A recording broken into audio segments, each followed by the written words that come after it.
For just a moment, I want to share with you another part of unusual people that come to meet Jesus. And I think probably two of my favorite characters in the New Testament are the madmen of Gadara. You may know a little bit about these guys. These are the madmen who, well, frankly, they terrorized the 10 cities of Decapolis. They cut themselves with pottery. They broke chains. They were just mean. They were awful. It was an amazing thing to watch it was.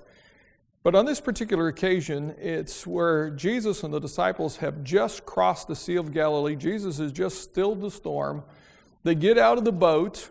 They start walking along the beach on the far side of the Sea of Galilee. And it's fascinating because all of a sudden, here come these two madmen of Gadara out of the tombs, down the hill, run right toward Jesus. And they're just intent on meeting Jesus. They know who Jesus is.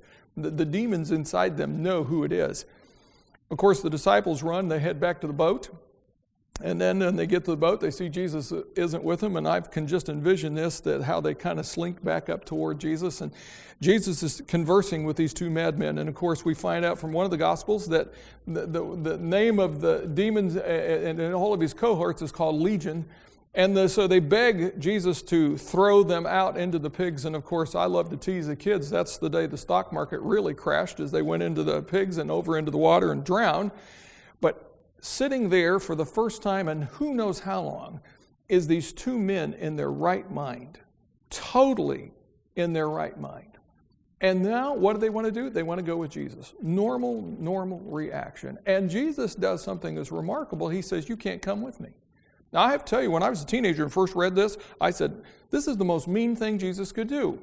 But as I have thought about it many times over the years, it was probably the best thing they could do. Because Jesus simply says to them, go back and tell people what great things the Lord has done for you.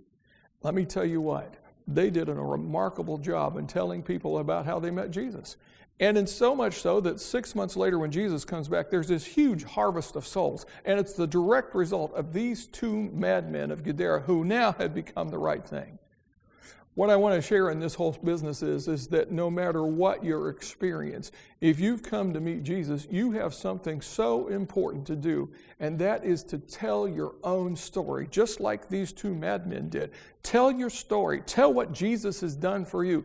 I tell you for a fact that God will use your story to touch other people's lives for the cause of Christ for eternity. Think on it for just a moment.